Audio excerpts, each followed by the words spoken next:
welcome to Battle of Wits. I am your host, Elspeth Wright.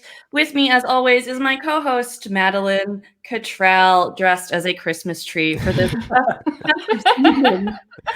Our guests tonight are the wonderful Ryan Dillon. Hello, Ryan. How are you? Hey, I'm good. How are you? Thank you for having me. Thank you. Thank you for being on. Yeah. The wonderful Tracy Hamilton. Hello, Tracy. Hello. How are you today? I'm doing well. I just forgot how to interact as a human. It's okay. I'm really out of practice interacting with humans right now. So this is the most people I've been in a room with in quite some time. Mm-hmm. It's difficult. And the extraordinary Ben Cardilli also joins us. How are you today, Ben? Good. Hey, Ryan, can I get a sip of whatever you're having? Yeah, that looks good. Oh my God, yeah, no problem. Other corner. Other corner. There we go. It's alcohol. It looks delicious. Thank you. It's alcohol and sugar. It pairs well. That's all you need. I heard. These trying times, alcohol and sugar. Yeah, buddy.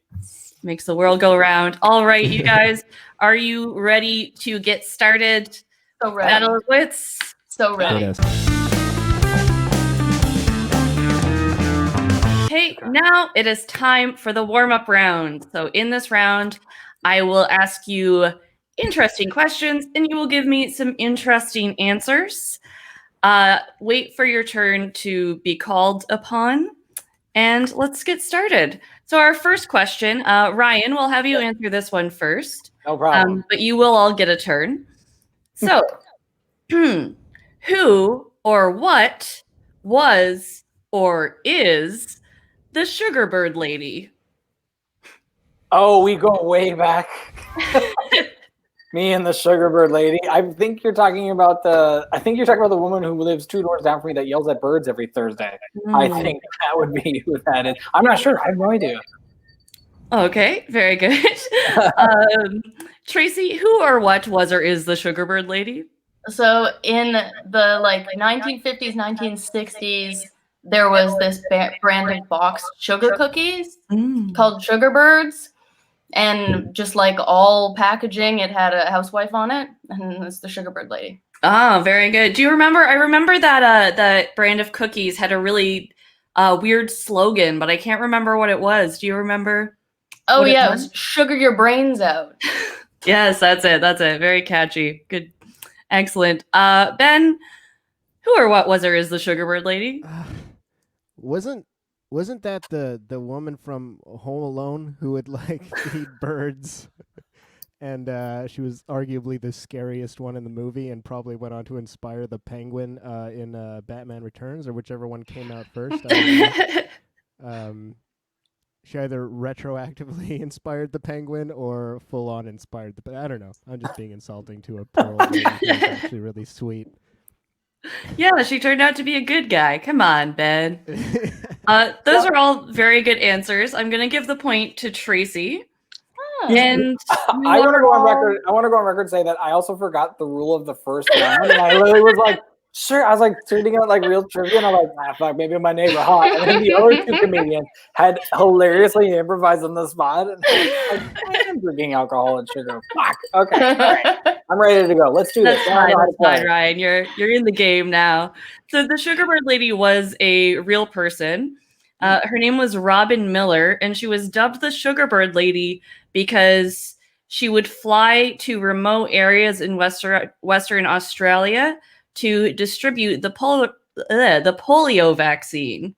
And the polio vaccine was taken with a sugar cube, and she was an airplane, so bird.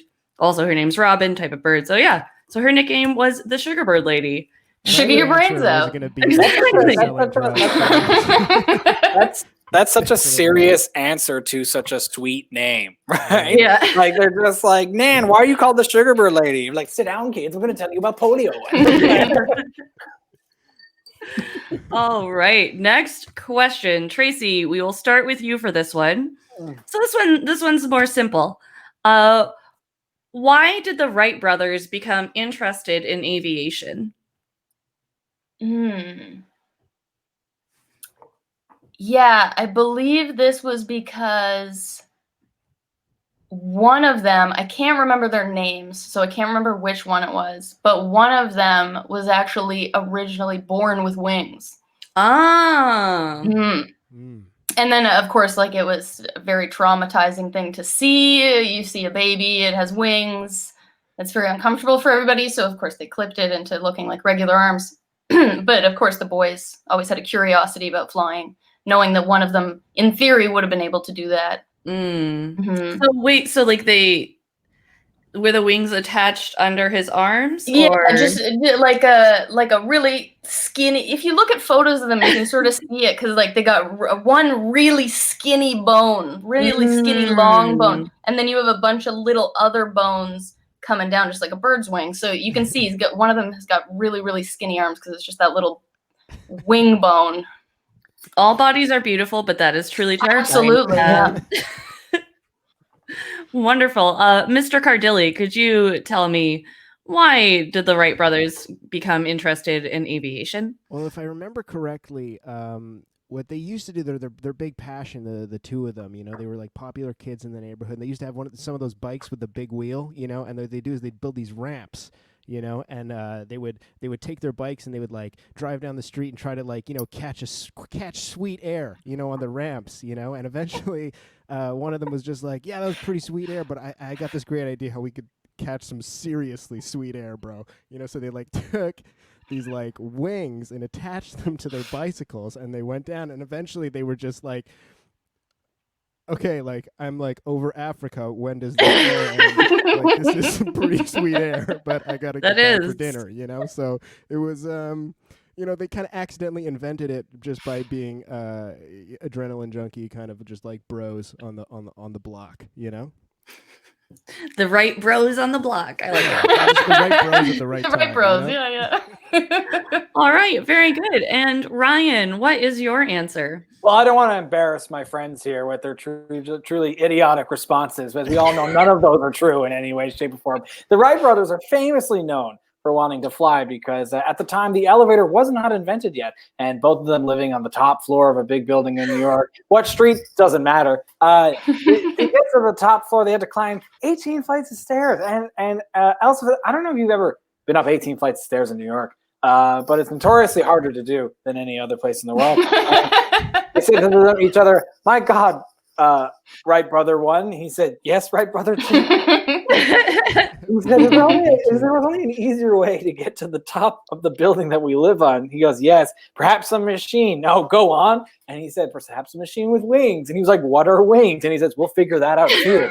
And so the Wright brothers created flight just so their lazy asses could get to the top floor of the building. Yeah, I seem to recall that. And what is it again? I can't remember. My memory is failing me today. I'll help you. Yeah. What is it about New York that makes it harder to climb the stairs? Have you ever seen rich stairs?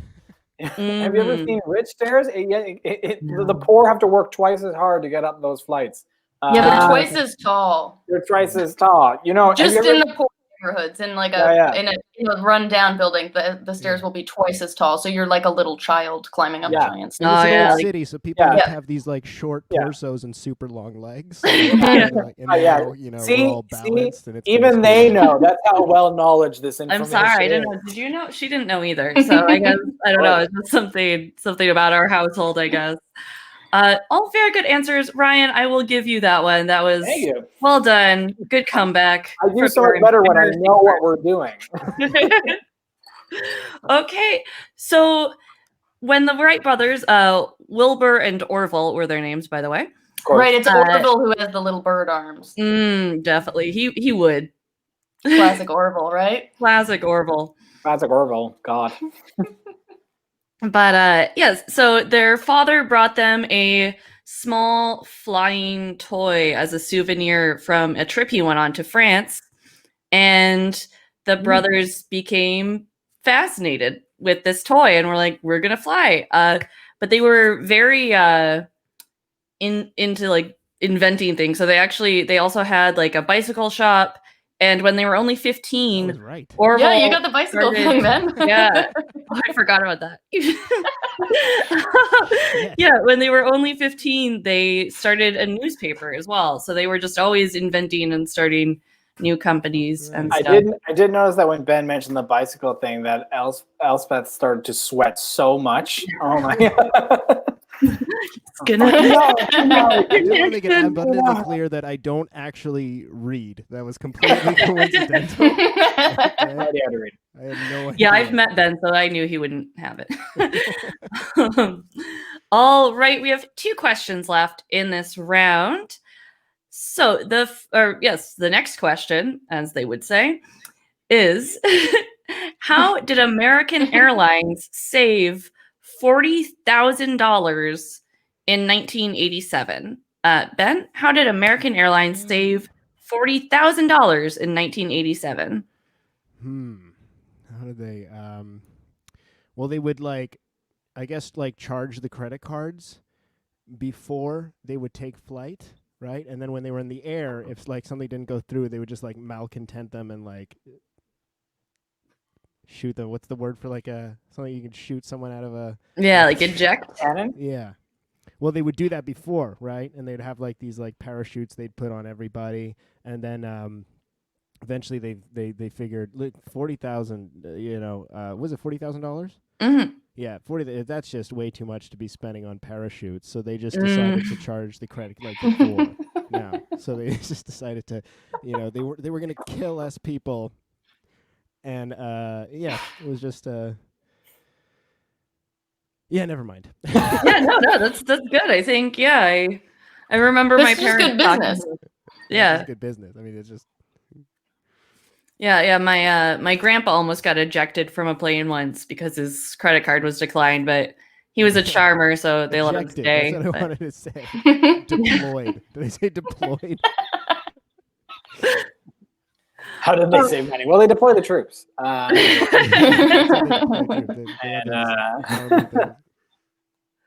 Ryan, what is your answer?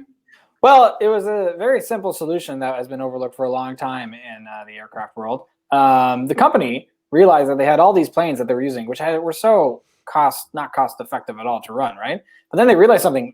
Each plane had 2 engines, 2 wings, and 2 pilots. Idiots, that's 2 planes. They realized they had 2 planes joined together at the hip, flying one group of people to the location. And they thought, well, this is ridiculous. I mean, come on.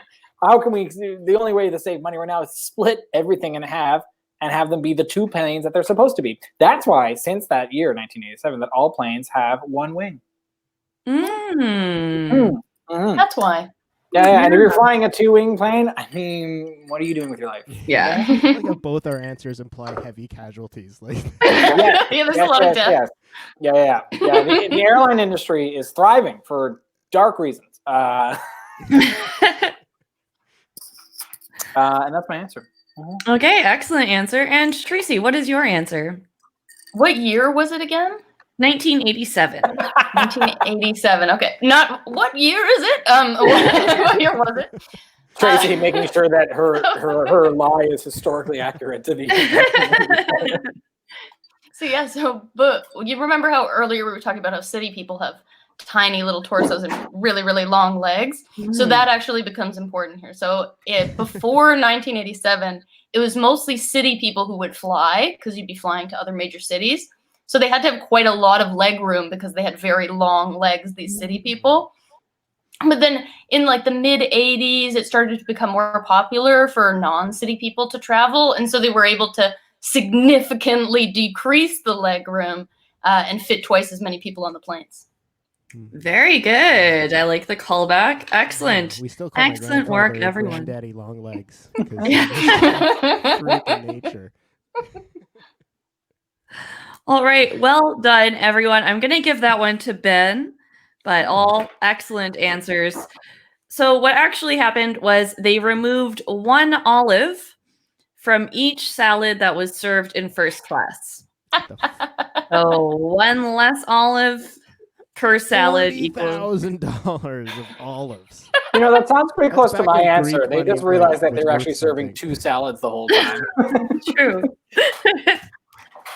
Fuck, that's funny. Final question of the warm-up round.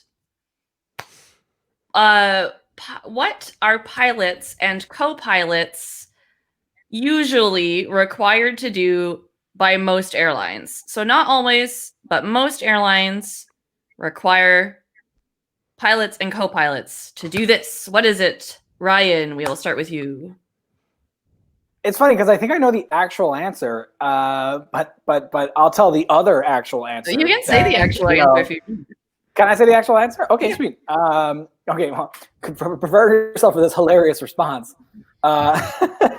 It's usually pilots and co-pilots can't have the same meal because if they were to serve on the plane, say the chicken was gone bad and they both had chicken, then you have 2 sick pilots trying to fly the plane. Wow. So therefore, some airlines ask the pilots to split the meal. So if there's a fish and a chicken, one has to have fish and one has chicken so that they don't have 2 sick pilots. Wow. Good answer. Good answer. Tracy, what is your answer? Ryan, you're close. Oh, thank you. Close. Yeah, it's almost that. It's actually that. So it is the same idea of like they want to make sure that if one of them is injured or hurt, that the other one isn't. So they make them fly separately. So when you have a pilot and a co-pilot in a plane, it's a different pilot's co-pilot who's with that pilot. That makes a lot of sense. Yeah, that's true. But what if God is their co-pilot? God is everyone's co-pilot. Thank you, Tracy. I didn't want to say it, but I'm glad someone did. Okay. This one's for you, Jesus. Steeped in controversy this time, I swear. How could I? Ben, what is your answer? Well, I think the reason that this isn't actually such a commonly known thing is because it's a little bit embarrassing. It's a little bit a little bit of a shroud of mystery. But they were realizing that they had they were having such a slow time checking everybody on board. The securities, going through the TSA and all that stuff. They were having trouble. So the pilots and co-pilots were actually required, because of all the muling that was going on, to basically give each other cavity searches right there in the cockpit. They have to do that to themselves, check each other out, right? And then that's why they invented air fresheners, which they would hang in the cockpit, because before you didn't need the air fresheners until dual cavity searches were happening. And obviously they have to lock the cockpit because it's happened on multiple occasions that stewardesses would just like barge in and be like, "You guys," and they'd be like, it's like a Mentos commercial. Hi. It's just the law, Yeah. It's the long arm of the law. Oh God. Sorry. All very good answers. But Ryan, you were actually correct. Well done. Thank you. Thank you. They have to eat different meals in case one of them gets food poisoning or gets sick or a meal is tainted somehow. Yeah. So excellent job, everyone. At the end of that round, I'm actually allergic to fish, so if I was a co-pilot and we split the meals, maybe one of us would be sick and one of us would be dead. So it wouldn't really work out for me as well. Yeah, of course, because you'd have to eat the fish sometime. It's only fair. Co-pilot doesn't get to choose. That's the problem. Yeah. Which one? I like that in this fantasy, you're the co-pilot. You're not even the pilot. That just seems like a sweet do-nothing job, and I want it. We dream small here in Montreal. That's it. Montreal, dream small. That's great.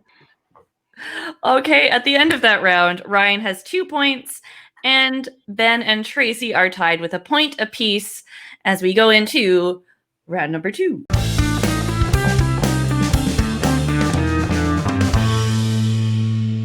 Now it is time for the What Does It Mean round. In this round, I will show you an interesting word, and you will tell me, what does it mean?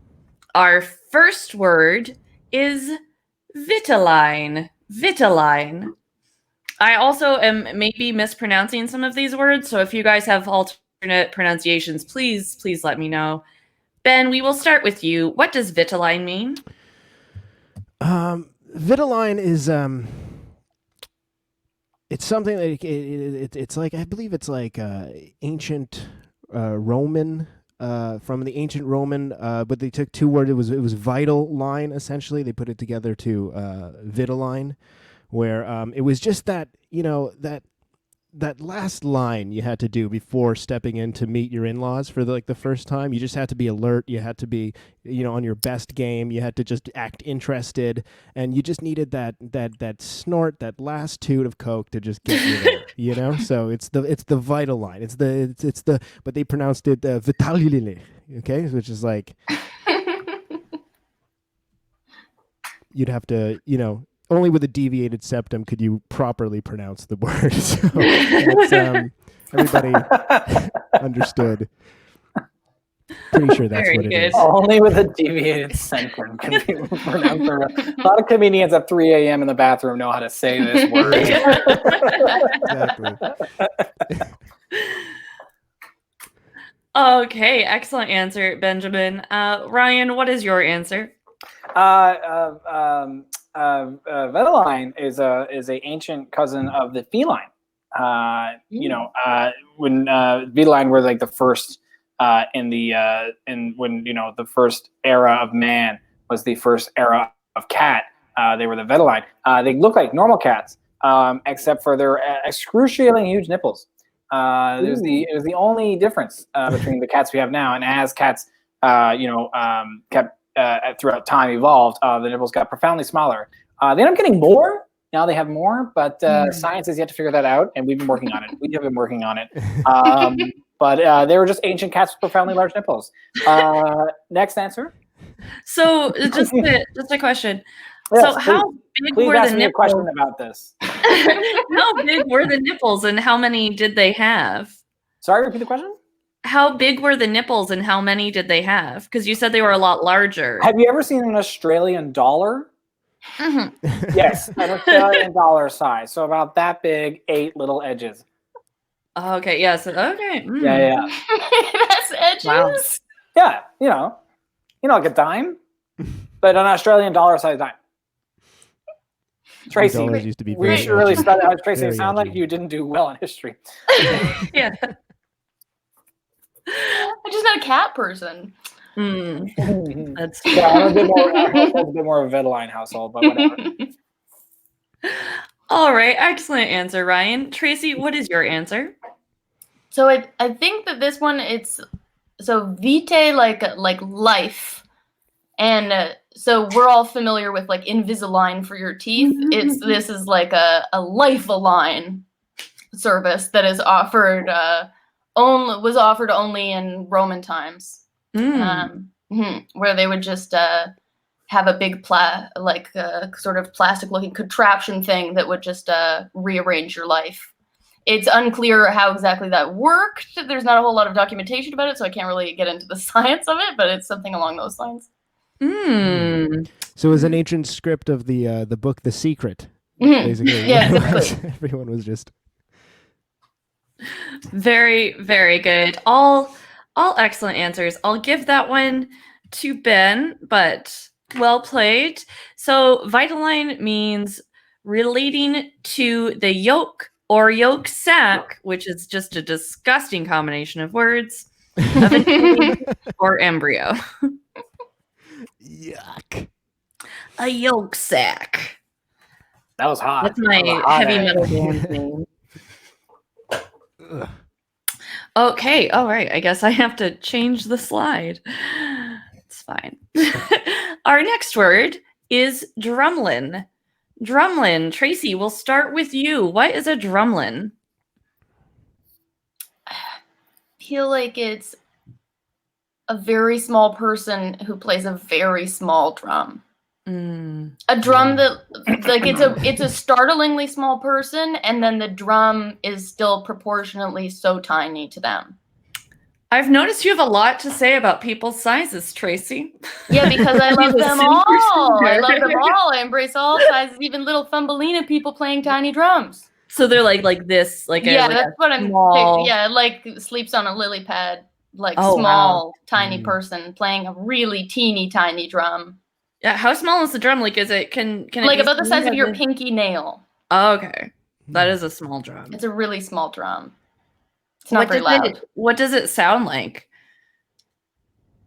Does it sound like a normal drum? Oh, I just made the sound. It's just you can't hear it because it's so tiny. Sorry. Yeah. Okay. Well, very well done. Good answer. Ben, what is your answer? What's a drumlin? Well, it's not so much what it is; it's that it was Tommy Lee, the drummer for Motley Crue, right? In 2003, he wanted to make this sequel to the movie Gremlins, right? And it was going to be starring him, and they were just gonna kind of shrink him down, but like eventually, what happens is after a certain hour. Right, if he starts drinking before he goes on stage, he'd become this drummer. Right? And so the band had to keep all the alcohol away from him at all times because, like, if he became the drumlin, they'd have to bring out the mini kit, right? Which is a lot like Tracy, you were pretty close to that. With it just like a small, essentially, he becomes a small person playing drums. Yeah, so that's why they were going to call that movie Drumlin. They were going to call it Drumlin, and the concept of drumlins that I described. Yeah, but this, because he is who he is, the script was only 6 pages, and I think he got high and used it as toilet paper, so nobody's read it. It was every agency passed because it was literally shit smeared. So it was, it was a bust. It was a bust, and that's why drummers shouldn't write movies. You gotta applaud the confidence, though, to still send that 6 pages of the script in, even though it's covered in shit. Yeah, his parents used to tell him, you miss every shot you don't take, right? You just gotta put it in that envelope and hope nobody smells the envelope. Excellent answer, Ben. Ryan, what is your answer? Well, I just want to apologize right around for my answer because it's going to be profoundly embarrassing for Ben to hear because he was so close about it being a movie, but he got the wrong movie. Drumlin, as we all know, is the 2006 prequel to Drumline, starring Nick Cannon. A huge box office flop, but critically acclaimed. The story had much more heart, and personally in my top 5. Of course, the underrated of the trilogy of Drumlin, Drumline, and of course the 2009 sequel Drumlining, a movie about the making of drums, which confused audiences. Also, it didn't star Nick Cannon, but all bad movies don't star Nick Cannon. So that would be the movie Drumlin.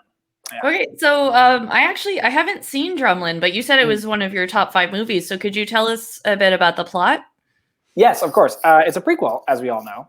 You see, the movie is about a young Nick Cannon character in a movie who wanted to be a drummer so bad that he would take the pots and pans from the kitchen and start drumming on them, forcing his family to consider the idea that maybe they have a prodigy drummer on their hands. So they enlisted to a camp for children called the Little Drumlin Boys, which is where the name Drumlin, of course, comes from.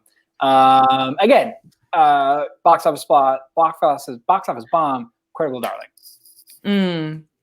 Very good. And who directed it? Do you remember? Steven Spielberg.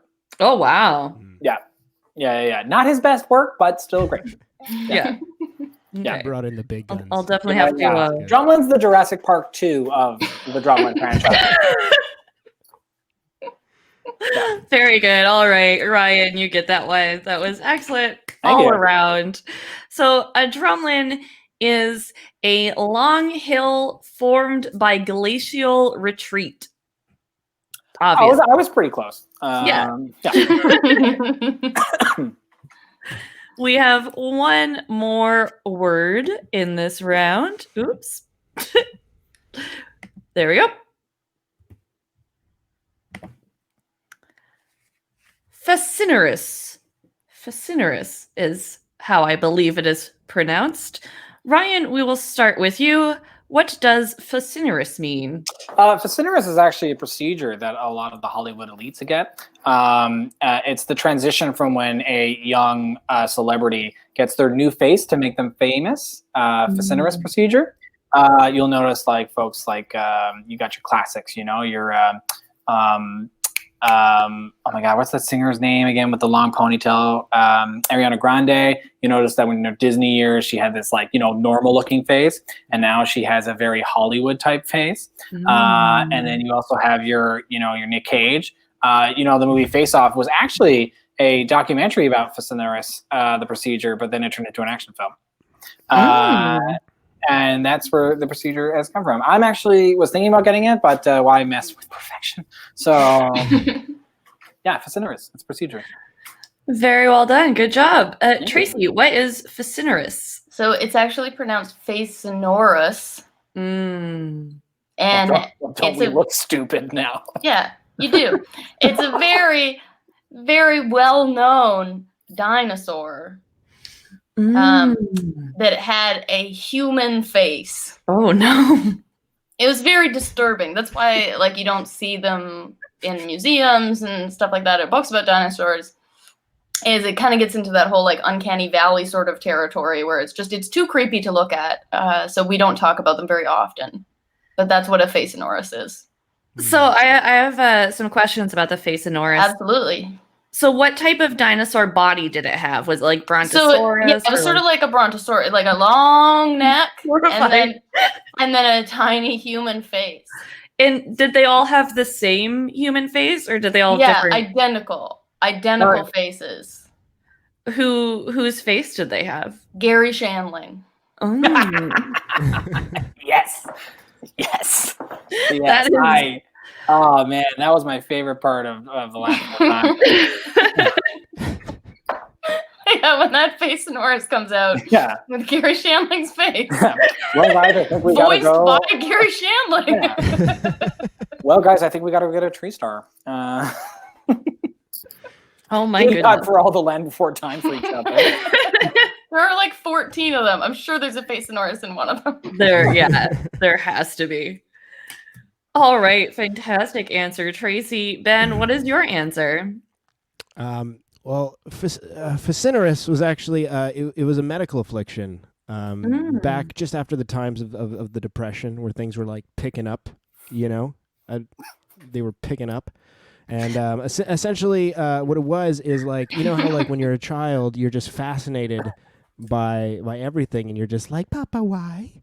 But why? It's we're going to the store now, but why? And that just continues on through your whole life to the point where you can't get a job. You just you question everything, and then you die off very young just because you end up being a philosopher type who just can't pay for shit. So it's very my parents thought I had it, to be honest, and until I discovered talking to squares on computers, and now I'm very fulfilled and making tons of cash. I'm not gonna lie. When Ben started, I thought he was gonna be it's a terrible disease that gives people Gary Shandling's face. I was like, this is the best round so far. And he was the first one with it, so that's how they discovered it. Wow, terrific round, everyone. I'm giving that one to Tracy because that was perfection, but absolutely wonderful answers all across the board. The correct definition of Ficinerus is atrociously wicked. So maybe like Gary Shandling. Ficinerus. It's a wicked man. The Wicked Witch of the Face. Okay, so at the end of that round, Ben and Tracy are tied with 2 points, and Ryan is still in the lead with 3 points, but it's anyone's game as we go into round number 3.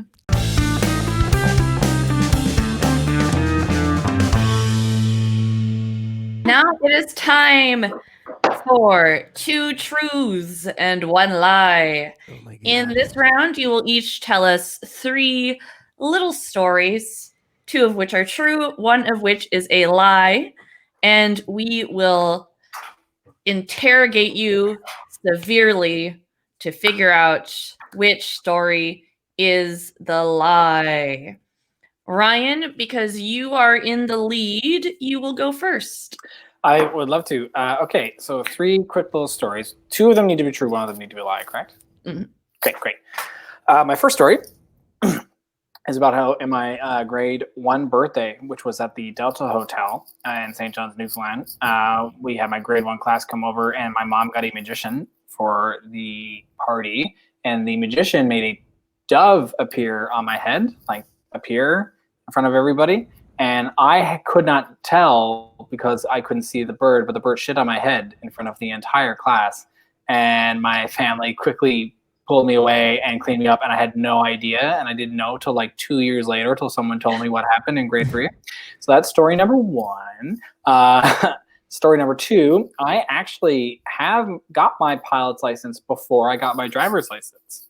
And one time when I was in high school, because I got it in high school, my friends thought, oh, use your driver's license to buy beer at the beer store because everyone's going to assume that because your pilot's license doesn't have your face on it. It just says your name and stuff. But we thought, oh, I can use that to buy beer because I don't have a driver's license, but they'll let me get it you have to be over 18 to get your pilot's license. So I went to the convenience store and they're like, do you have your ID? I'm like, shit, I forgot my wallet, but I got my pilot's license. And the guy looked me right in the face. He was like, yeah, but you can get your pilot's license when you're like 17. And I looked at him and I was like, you're right. And then I left. And then I didn't get the beer. My other story is that when I was in grade, this was after the pigeon. This was in grade like 3 or 4. I was like, whatever, like 9 years old, 8 years old. My great uncle brought me on his ATV for a ride, and my mom was very nervous and told him to make sure I wear a helmet. And I did not, because my uncle didn't think it would be a big deal.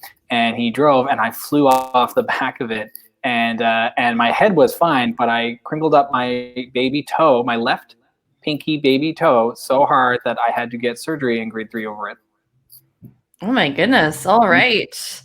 So Tracy and Ben, you may ask Ryan some questions. I know I have some after those tall tales. Okay, so what kind of bird was it?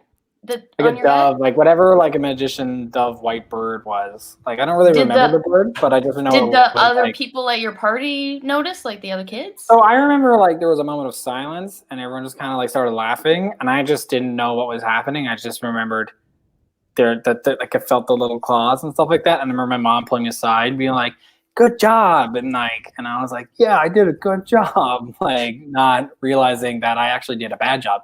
That I was covered in it, but I did remember like the people at the party having a moment of like realization, laughter, and I just thought there was something I didn't get in the joke or something like that. Okay. Okay. Ben?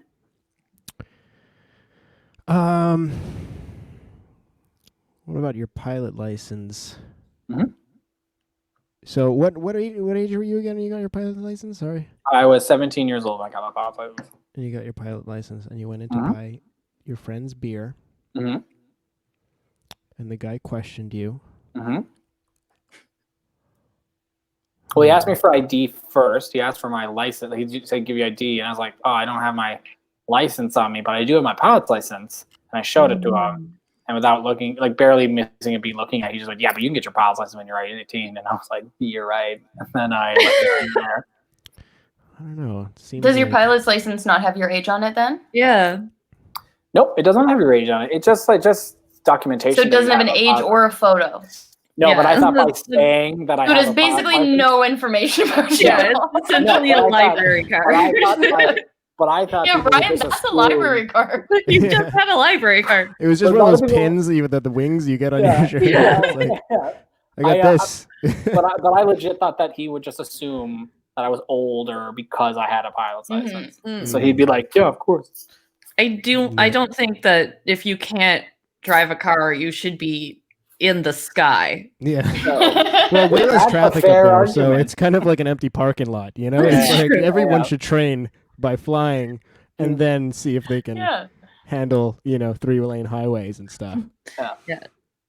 I mean, it's the year 2020. We've got to prepare for flying cars. They were supposed to be here a while ago. So. And I will be ahead of the curve. So, who was it who took you out in the third story? It was my great uncle Derek. My great uncle Derek, who was my mom's uncle. So he's a bit older. And it was like, was this something you'd done with him before? we've been on ATVs before. So like I'm from Newfoundland, so like everyone has like we don't have cottages, we have cabins, right? So they're just literally just outhouses with windows. And we would all go on 4-wheelers or trikes, and he had a 4-wheeler, and like you put like your little nephew or cousin or your brother, like sometimes you put them on the front, but I was on the back holding on, and my mom was like, "Hey, where's the helmet?" And he's like, "Oh, he's fine, bye." And then they drove on, and then I fell off, and my mom, like I was crying, and my uncle drove me back on the same 4-wheeler. My mom was like, "What happened? Did he hurt his head?" He's like, "No, but his foot's fucked," and they were not happy about that. Okay. So what was the surgery on your toe to correct? So because I was so like young and small, like my left pinky toe started like doing like a hard 90-degree, right? So like it was kind of like an invasive procedure. So it was explained to me that like my baby bone toe, which was like, again, I'm only like 8 years old, so it's still pretty soft. They just needed to like put it in a position because like it got kind of crunched and with the bend. So like it was just kind of like so that because I was in like a, what do you call it? Not a cast, but it's like a splint middle thing that goes over it to hold it in place. They just needed to like get in and like, yeah, like you ever see them on the finger? There's like that you can buy them at like a store. So I had like one of those on my toe, but what they did, they had to go in first to like rearrange, like put the bones in the proper order because it was just like practical like pebbles, like pebbles that they had to like rearrange. So yeah. Okay. So how old were you? I was in grade. I think I was in grade 3, but it might have been grade 4. So whatever your age you are around that time. Okay. So you're like 8 or 9. Yeah. So that's a really small toe. Yes, 8-year-olds have notoriously small toes. So that's a very small toe. Because I know that I have a couple of friends who have broken toes before, and they can't be splinted because that's the nature of toes. And I'm trying to picture such a tiny little toe with such a teeny tiny little splint. Yeah, a little mouse had to do the surgery because it had small hands. Sure. You can think that. I have a question about the pigeon, actually. So you said that you found out about it 2 years later. So how did you, I just want to know the story there. I was inviting people to because you would have cards. Remember, like you would give people cards to come to your birthday? I was handing out cards and someone was just like, "Oh, you're going to have the bird back?" And I was like, "What bird?" And they were like, "The bird that shit on your head." And I was like, "What bird shit on my head?" And then like a lunchtime table of like 4 or 5 kids were like, "The bird that shit on your head 2 years ago at your birthday." And I was like, "What?" And I had to figure out again. I had to ask my mom, and my mom was like, "I didn't think you'd remember that." And I had to explain it to me again. I do applaud those children, though, for not making fun of you for that once over 2 years. We were pretty young. This was grade 1, right? So like this was like their memory span is also very small. But in grade 3, 2 or 3, it was like a year or 2 after that. I remember someone saying something, and I was like really embarrassed as a kid. Okay. Ben, do you have more questions? I don't know. I remember getting bullied in grade 1. Kids were pretty clever. Jamie and Ben also have been harassed by birds at a young age. I don't know. My brain's dead. I'm trying to think of stories because I didn't realize we had to. Sorry. I totally forgot that. So why did you get your pilot's license? Like, did you just have a spare plane lying around? Or? I was in Air Cadets, and when you're in Air Cadets, you can get your glider license and your pilot's license. A pilot's license when you have an engine in the aircraft, and a glider is when it doesn't. So it will be towed up in the air. And I got my glider license when I was 16, and I got my pilot's license when I was 17, and my driver's license when I was 18.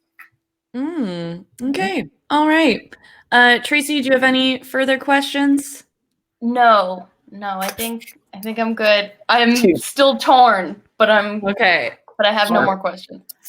Okay, Tracy, what do you think is the lie?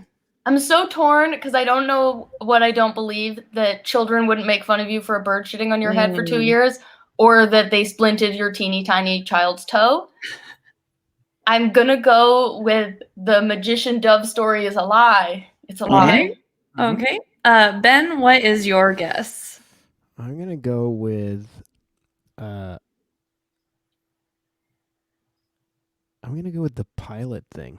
The pilot thing. Okay. Yeah. Well, all right, Ryan. What do you think, or what is what is the lie? What do you know think? what the lie is? The lie is the broken toe. I The knew lie is the broken toe. My great uncle. I have been on the ATV with him as a kid. I've never broken my toes as a kid. I've had surgeries, but not because of that. I knew that splint I thing did- was garbage. Yeah, as soon as you said it, I was like, "Don't widen your eyes. Don't let your heart rate elevate." Like I was like, "You know how to lie, Ryan? You've been lying your entire life." But I did get my pilot's license. I did go to try and buy beer with it, thinking that they would think I had to be older with it. And everyone thought it was very funny in high school that I could fly before I could drive. And yes, in grade 1, my mom got a magician, and it did shit on my head. And yeah, I might be a little bit weary on the details, but someone brought up like way down the line that happened to me at school, and I was like, "What? No, I didn't." And everyone was like, "Yeah, that bird shit on you in front of everybody." And I was like, "Yeah." So I knew the toe one was a lie because weird fact for you guys. Children's bones don't break the way grown-up bones break. They just bend. And so they Weird. bent back in. So when you were like, "Oh, it was a bunch of pieces," like So we're just a bunch of Gumbies. What the yeah, fuck? children wouldn't happen to a child's Yeah. bone. It would just But get now, that bent. we're all 30, we are a bunch of broken pebbles. It's Yes. very true. I'm like sitting down for too long and my back is screaming in pain. It's fun. Okay, so Ryan, you get 2 points for that. Congratulations. Love it. And Tracy, it is now your turn to tell us 2 truths and 1 lie.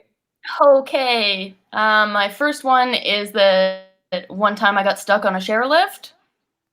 It was a school skiing trip, and I got to the top and didn't hop off. And they had to like come and get me because they don't let you just go down the other side like I was really hoping that they would. They stopped the chairlift, and so everybody else who was on the chairlift was also stopped, and I was very embarrassed. The second one is that I was recruited for the Olympic gymnastics training team. I didn't join, but I was recruited. They'd have those like gymnastics birthday parties when you were a kid.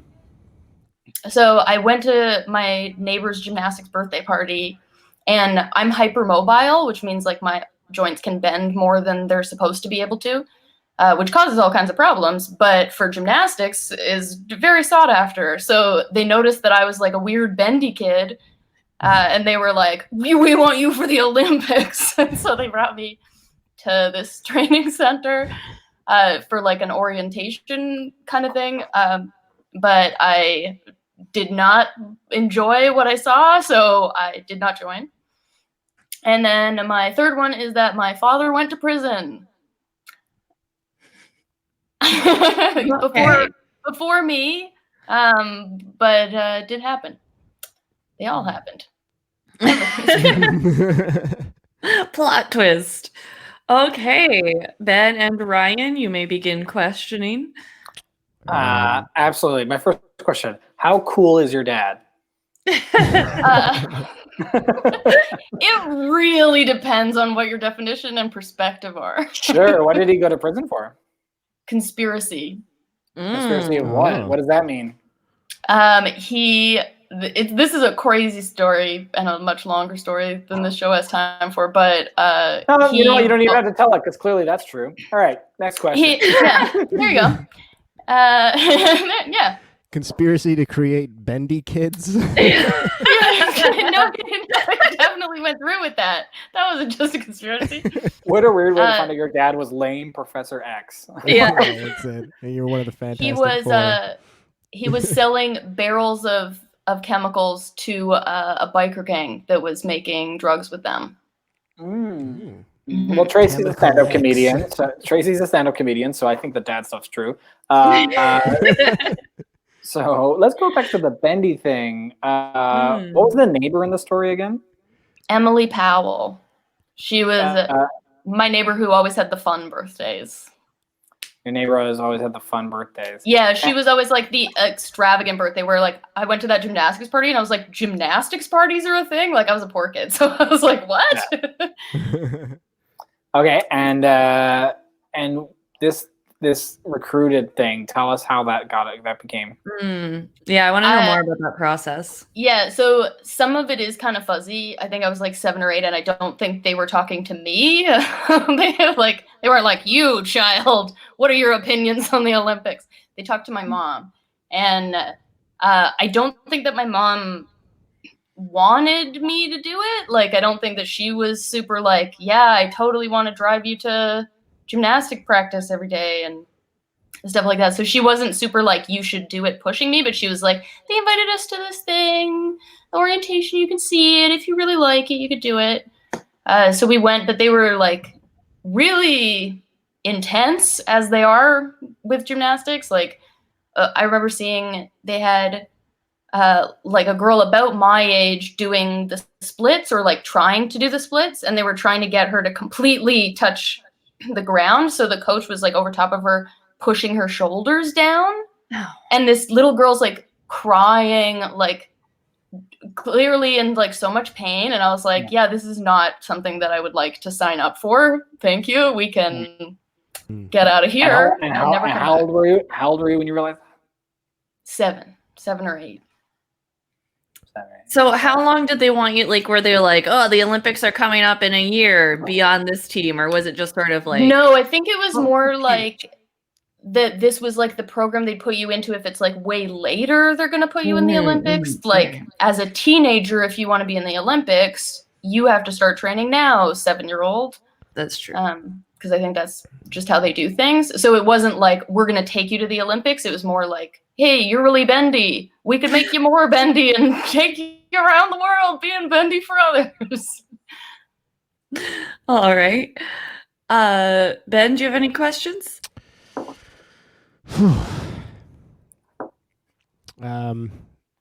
When you were, what was your third story about your dad being in prison, selling chemicals to bikers for, I guess you don't know, money and acclaim.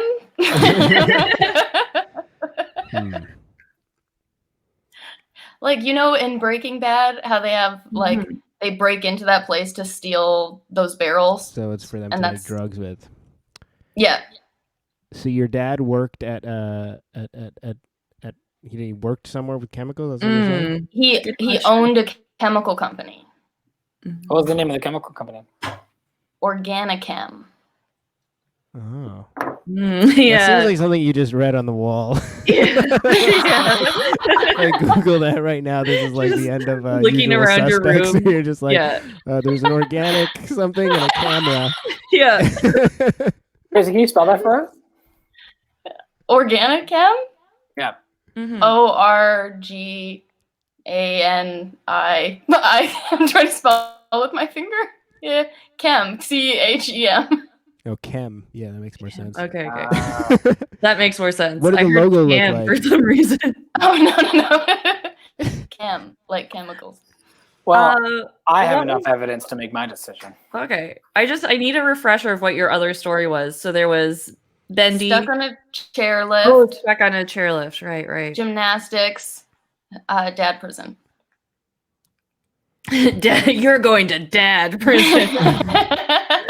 They're terrible jokes there. You're going to love them. Okay. Are you ready to make your guesses, Ben and Ryan? Okay. Ryan, you seem very confident. What do you think is the lie? I think the lie is the chairlift. I think the chairlift is a lie. I don't think there was very enough details you gave to it. Also, you've been very bendy your entire life and you've had health issues. I don't think your family would sign off on you going on something that high that you could fall off. Yeah, and the dad thing, it's only because we know each other. I feel like I knew something about your dad going to prison or heard you say it on stage. And 2, I know who you are personally well enough that I can definitely see some kid in pain going, nope, no thank you. Like I can even hear what 7-year-old Tracy's voice would sound like saying that. So I think the chairlift is a lie. Okay. Ben, what is your guess? I'm gonna guess the bendy thing. The bendy thing? Okay. Tracy, what is the lie? It's the gymnastics team. Oh, yeah. So I'm right, right? That's- I am hypermobile, and so is my sister, and that happened when she was a kid. Very good. So it was a truth hidden in a lie. Exactly, like all the best lies. Very well done, Tracy. I also thought it was the chairlift because that was just sort of like, yeah, that could happen. Like these other stories are outlandish. Yeah, well done. So Tracy gets 1 point and Ben gets 1 point. And now, Ben, it is your turn to tell us 2 truths and 1 lie. Okay. Wow. All right. I'm trying to think of these stories that happened to me. I'm trying to figure out what ages I was when they happened because it was a while back.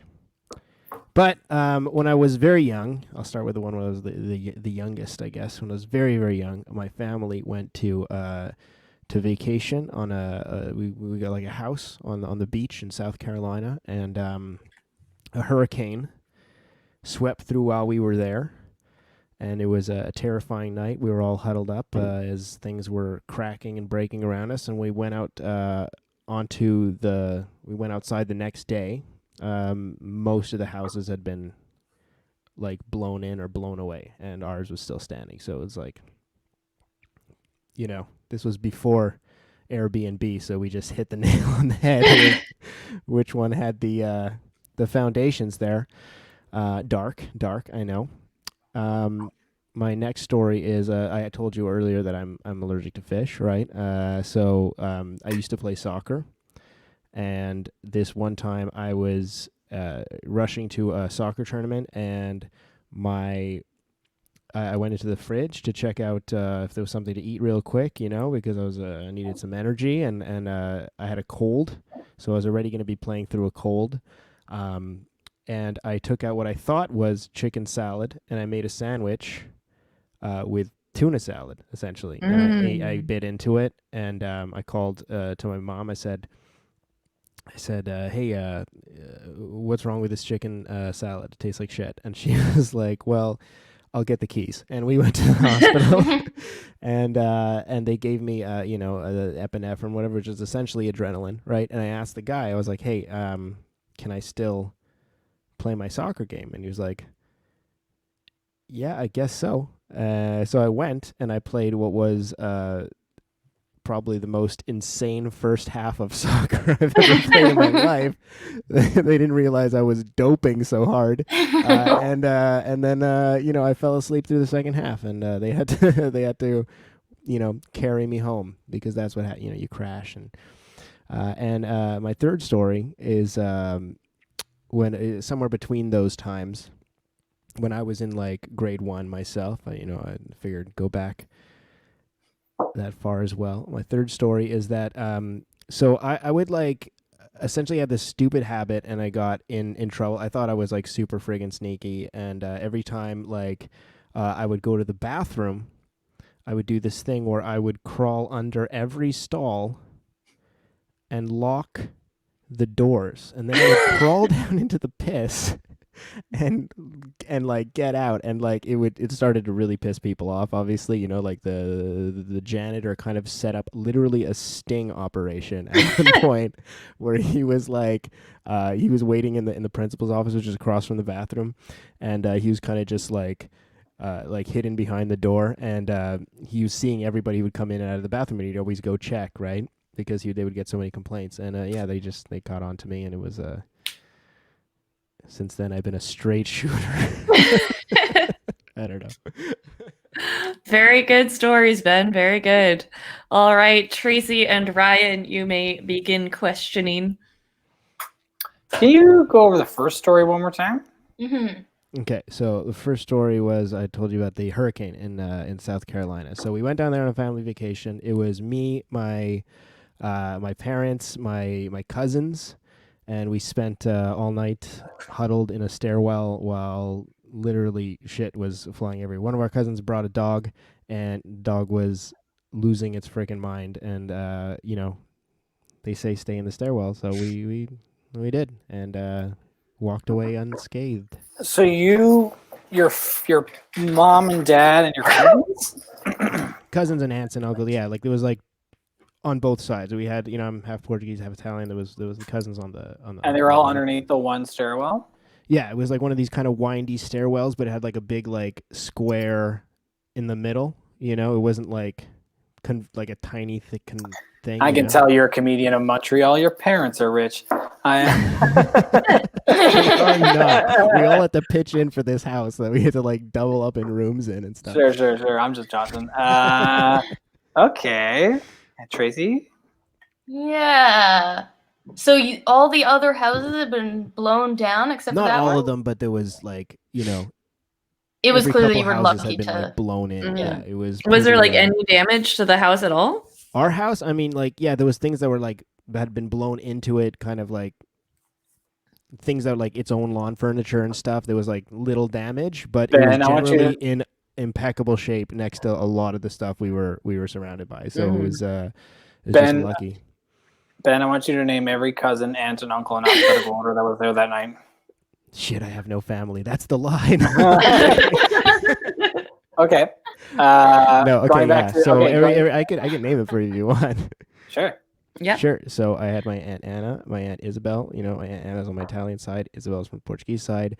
My cousin Lawrence, my cousin Alex, my cousin Philip, my cousin Katrina, my Uncle Tony, my Uncle Johnny, my mom and dad, Laura and Marco. Okay, Ben, I can make up names too. I understand. Why were you there? Why were you there? What was the occasion that brought together the entirety of your family? We had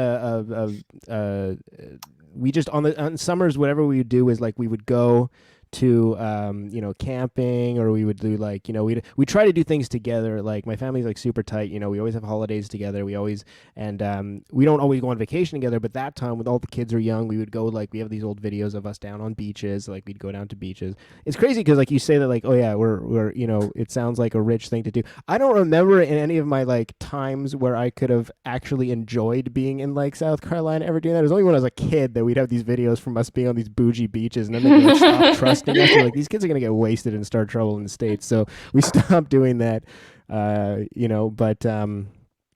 But yeah, we used to have videos. It was when we were cute. That's when they would take us out together, and then we became ugly. All right, and they stopped. Ben, I want you to name everybody who was on your soccer team in alphabetical. I maybe remember two people on my soccer team. I think my older brother was actually on my soccer team.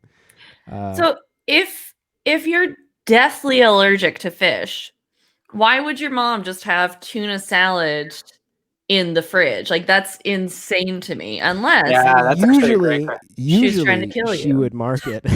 Say, let me call. I gotta make a phone call real quick and find out. It's like, was I a mistake twice? Yeah, this isn't a story about you getting fucked up on seafood. This is a story about how your mom loves tuna fish more than her son. I really paid the lead. Yeah, I mean, like, look, I became allergic to fish when I was 10 years old, and before that, I would eat fish a lot.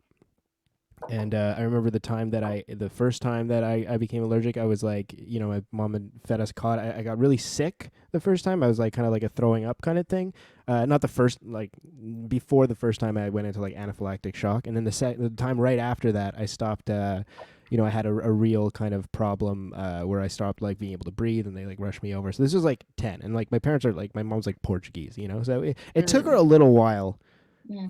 To adjust to how we were like gonna maintain this, and like they put everything on the they put like little tags on on all the food. Usually, I guess she just like messed this one up or thought I'd be able to smell it, but I had a cold, right? So I couldn't smell it. And so did you not have an EpiPen at home?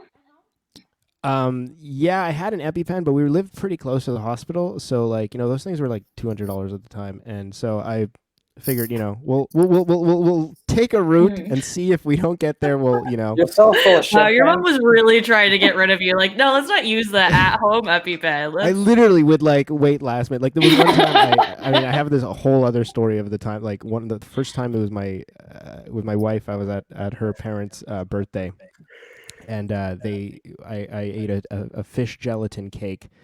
and I started feeling it like in my mouth, and I like tried to play it cool. Like I literally was like went to the door and was just like, I gotta go. Like being super rude. We just like cut the cake, and I was like, I gotta get the fuck out of here, because I went to the kitchen. I saw that it said fish gelatin, and like I literally tried to drive myself to the hospital, and she ended up coming with me. She's like, what the fuck's going on? She like jumped in the car, and I like was like doing like 80 through these school zones until I realized like I couldn't like get my foot off the gas, so like I pulled over and like, but like essentially that's it. Like I would always, because it's like so fucking expensive, I would always try to like preserve my EpiPens and stuff. Yeah. And it's like it died down as like, you know, throughout the years. I think the first reaction I had was like the strongest of them all, where they had to like pump me full of drugs. But yeah, I mean, like we've had some fun close. What was your third story again? Sushi nights.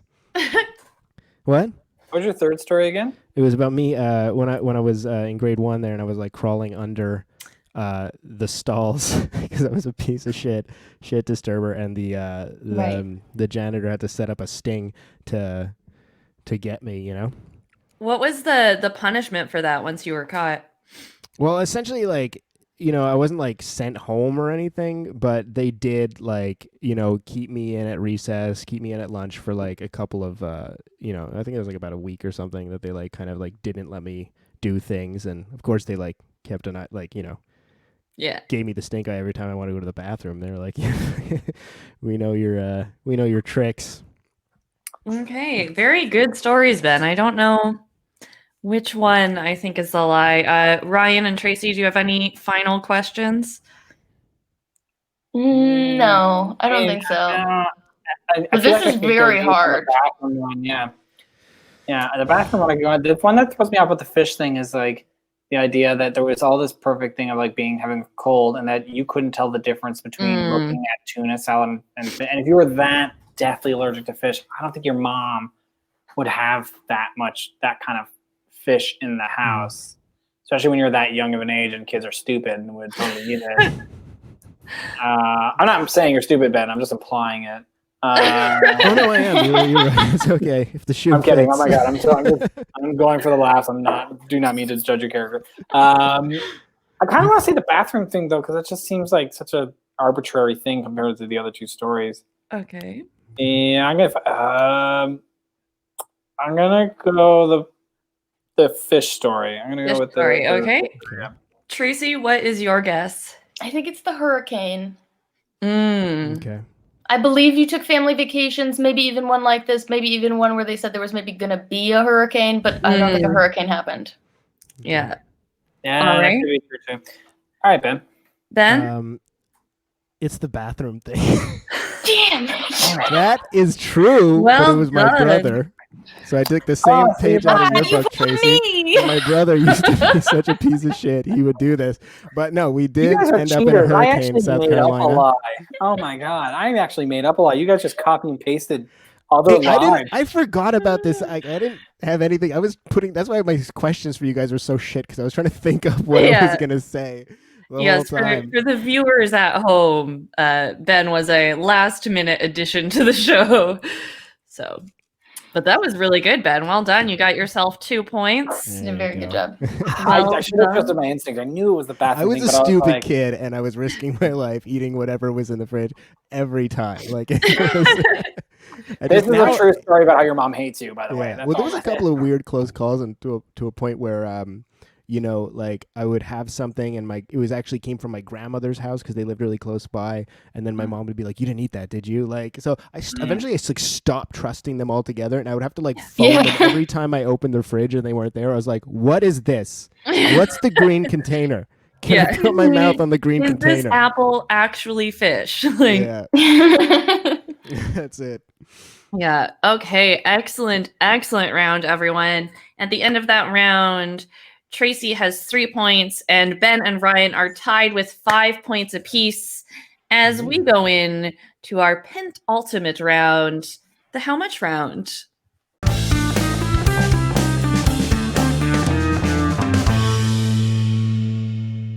Oh, yeah.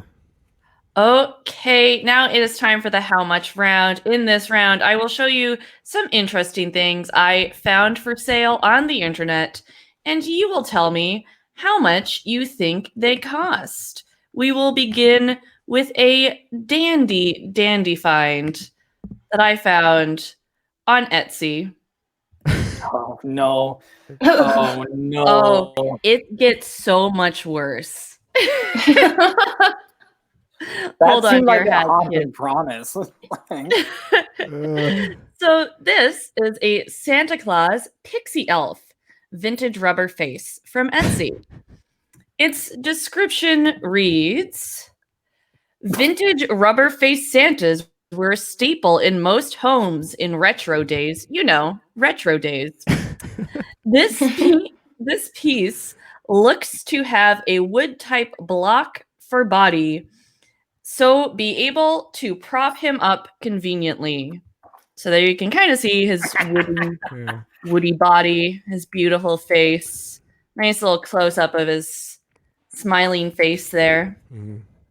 That's smiling? That sucks. So for to be able to make good sellings. Yes, exactly. Tracy. Okay, sorry. Go ahead. No. Go ahead. No.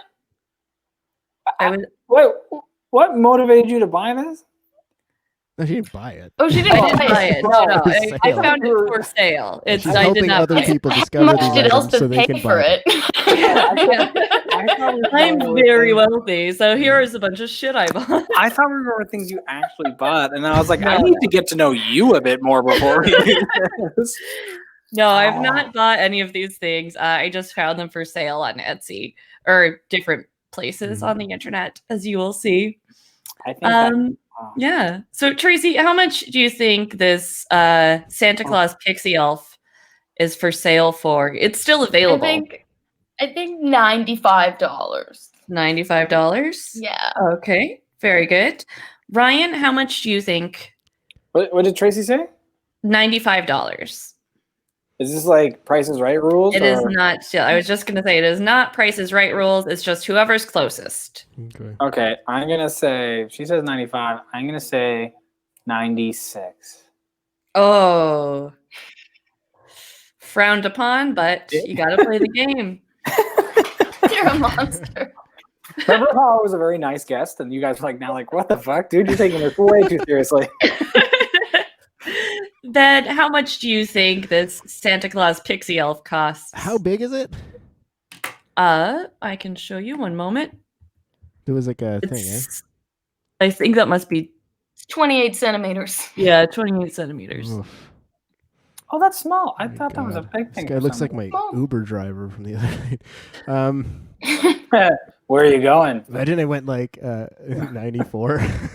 Just sandwiched Tracy into like she has to get it dead on. I was so hoping you were going to say 97 or something, Ben, and God bless your heart. Yeah, I'm gonna go 80. 80. Okay. Okay. Thank you so much for the generous $15 range. Room. You're like, I'm not gonna be a jerk and do 94. Yeah. I gave you something. Less of a dick. I give you a Vitiline or whatever. Okay. Well, Ben, you actually get the point because this guy is a steal at $18. I was gonna say 45, but you guys went so Only high. 18. Yeah, I was surprised by the price on this. That's really. It's just a face with. I thought it would be because it's vintage that there maybe would be like a market for that. Exactly. I love that you were like $18. I love that you're like, I was surprised by the now. price. I was like, I don't know any price that would not surprise me because I feel like, look at that fucking thing. Oh my God. At the same time, you should, as much as we've been ripping it, you should tell the seller that they've been undervaluing it like crazy because a bunch of comics that have no money are ready to pay $97 for your creepy clown Santa. Oh, that's so funny. Okay, so funny. well done. Moving on to our next item. Oh no. Pet Christmas hat. This is from Wish. So it is a perfect gift for forgot how to read. It is a perfect gift for your pet. Magic paste design as well as elastic band design, easy to adjust. The overall design is simple and generous, whatever that means. The atmosphere on Christmas Day is strong. Cat. Look at that cat. That's such a pretty cat. Put it on your cat. Put it on your guinea pig. You could probably put it on a baby. How much do you think this is, Ben? These guys are gonna sandwich me in so hard. It's like a revenge. I mean, it's Wish, so it's got to be cheap, right? Right, Wish. I keep forgetting it's Wish. I'm gonna say this is like some mass-produced crap that's gonna like disintegrate as soon as like your cat gets wet. I'm gonna say like $12. $12. Okay. Ryan, how much do you think this little pet Christmas hat is? 13. No, I'm kidding. I think Ben makes a good point because I got to pay attention to what's happening because I am figuring out the rules as I go. Wish. So I feel like this was like, yeah, Ben's right that this is some mass-produced crap that's like being sold for whatever. But like, I'm going to say like $6. But I'm going to, if I can have a side bet that I bet it was marked down from like some stupid price of like $30 or something like that. But $6. Yeah, Wish is always like, or it comes with anal beads, something like that. Just like an add-on. Yeah. You must be a cat person too, right? Yeah. Or getting... So $6. I say right. Tracy, what is your guess for a little pet Christmas hat? $7.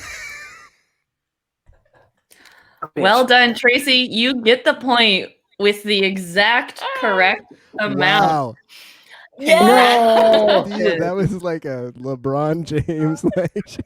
My own hubris. My own hubris was my downfall. What about the side bet?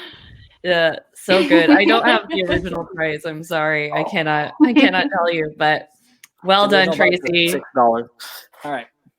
And now it is time for our final item. Oh no. Also from Wish. As in, I wish I hadn't seen that shit. Yep. This is Christmas white beard old man headgear from Wish. Headgear. Is Santa copyrighted or something? Can't legally call it a mask. I don't know. So the pictures on this are just a journey. So I'm going to read the description and then we'll walk through the pictures together because they get worse somehow. Highly realistic, detailed, very realistic old man headgear. One size fits most.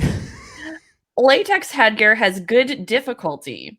Size to fit most teens and adults. So, yes, I've been looking at this picture a lot. Size has good difficulty.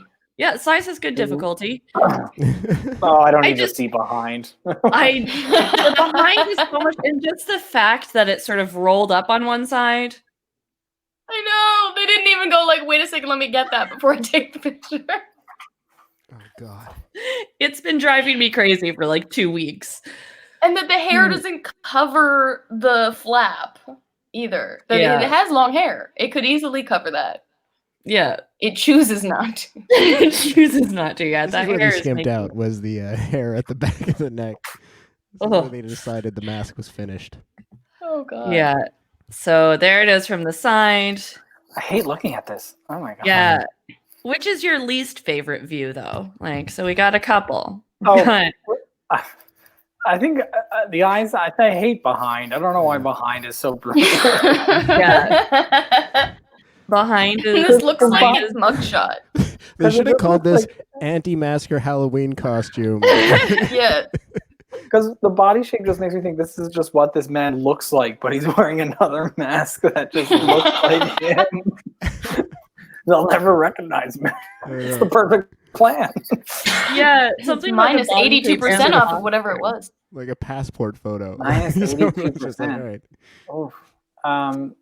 Yeah. I really think that this is going to be the last thing I see before I die. Is just that face. Yeah. It's also the first thing you saw when you were born, but you're just too young to remember. 82% off. Oof. Yeah, so it's 82% off. So Ryan, what is the price of this Christmas white beer old man headgear? Well, here's the thing: if it's like if it's a proper prosthetic, because it's pretty detailed, right? And like really good actual masks are actually pretty expensive on film sets and stuff like that. And like normally, I think you can get that thing like something like that if it was good quality, it was like $800 or $900. So I'm gonna say that's $20. $20. Good Yeah. guess. Yeah.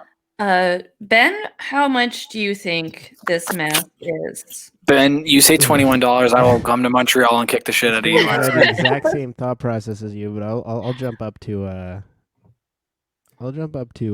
20. This is from Wish as well? Yeah, it's also from Wish. Fuck. All right. I'll jump up to 29. 29. Okay. And Tracy, what is your guess? First of all, I'd like to applaud it on what a specific discount 82% is. Yeah. Yeah, that's a good point. It's a wildly specific discount. They were made in 1982. I'm gonna go like $15. $15. Okay. Well done, everyone. Ben gets the point. He is almost exactly spot on.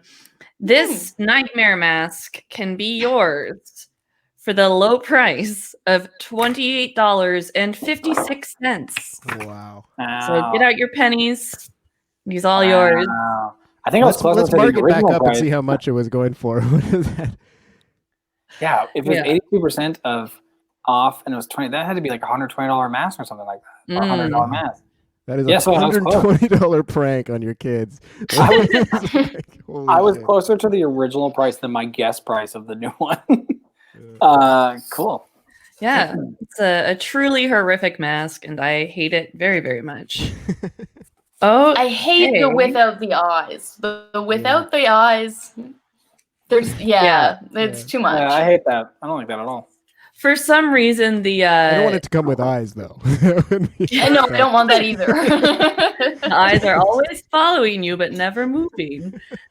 Yeah, the back view was really my least favorite part of it. Yeah. So at the end of that round, Ryan has 5 points, Tracy has 4 points, and Ben has taken the lead with 7 points. Ugh. But as we go into our final round, it is still anyone's game because now it is time for the lightning round.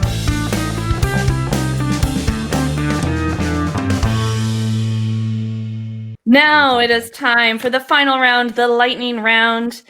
In this round, I will ask our contestants a series of rapid fire questions. I will give the point to whoever I hear say the correct answer first. We have until the end of the song. And Are this is you ready? Real, and we have to answer with real answers, right? Mm-hmm. Yeah, Okay. yeah. So this one is Sure. real answers. Okay. Sound them out. Don't wait. Okay. Cutthroat. Every answer is worth a point, so anyone could win. Copy. All right, here we go. What noise does a bird make? That's Chirp. chirp. What is hummus primarily made of? Chickpeas. Chickpeas. Good. Blue and yellow make what color? Green. Green. A shape with 3 sides is called? Triangle. December 25th is which holiday? Christmas. Good job. What is Judge Judy's job? Judge. Judge. Judge. Good job. 10 times 100. 1,000. 1,000. What year is it? 2020. 2020. Who's the fastest man in the world? Usain Bolt. Usain Bolt. Good job. 16 minus 5. 11. 11. Good job. Bill Gates founded what company? Microsoft. Microsoft. What month is after May? Directly after May. June. Very good. What type of bug is a tarantula? Spider. Spider. Good job. Who stars as Saul on Better Call Saul? Bob Bob Odenkirk. Odenkirk. Damn it. Damn it. Damn it. Very Damn it. good. All right. Damn it. The one answer that a guy who was actually funny I didn't get. I'm going to go apeshit. Well done. Okay, just let me tally the points really quickly. I know there's not a lot happening right now, but let's if you have anything to plug, Ryan, because you're next to me, we'll start with you. What anything to plug? Anything going on? You're next to me. I love Ryan. You're next to me. You go first. I mean, it's COVID. I don't have much going on, but you can follow me on all social media at the Ryan Dillon. If you Google Ryan Dillon comedian, you'll find stuff. And my album is called Violently Nice, and you can hear it on anything. And yeah, that's me. Very nice. Sorry, my pen just broke. I'm having every technical difficulty over here. Okay. Tracy, what do you have to plug? Also, not very much, but you can follow me on social media at Hamiltrace. And I also host a podcast called Love is Everywhere, where I give comedians assignments of things that are supposed to make you happier. And then I talk to them about it and find out how it went. Oh, nice. It's a great like podcast. A self-help meets comedy. Really good. It's a very nice, fun podcast. I like it. Thanks, That's Ryan. Excellent. Yeah, buddy. And Ben, how about you, buddy? Well, I guess since it's still relevant, I put out an album of quarantine based songs and music videos. It's all up on my YouTube, but you can find most of it at Ben Cardilli Laughs on Facebook, and it's all on all streaming platforms as well. It's called The Great Indoors. Yeah, it's fun. It's this setting like 20 times. It's like all the music videos, and I'm putting out like shitty Christmas carols as they go. So Ben Cardilli Laughs. You'll find all the info you need for all that stuff on Facebook. Excellent. Well, thank you all so much. You played a wonderful game, and it was honestly very hard to tell who was answering first in the lightning round. So I was kind of just giving points out. So that's awesome. Sometimes I heard clearly, and sometimes it's like I think they all said it, and so I just tried to distribute evenly. We're all gonna find out who has the worst Wi-Fi right now. So at the end of the game, you all did very well. Thank you so much for being on. Tracy has 7 points. Ryan has 10 points. And Ben is our victor today with 14 points. Whoa. But very, very well done, everyone. You guys, one of us got sandwiched in again. That was excellent. And thank you so much for being on. Everyone watching, please like and subscribe and share so that people will watch this show. And stay safe. Thank you for watching. Bye. Thanks for having me. Oh my God. Thanks for having me. Cheers.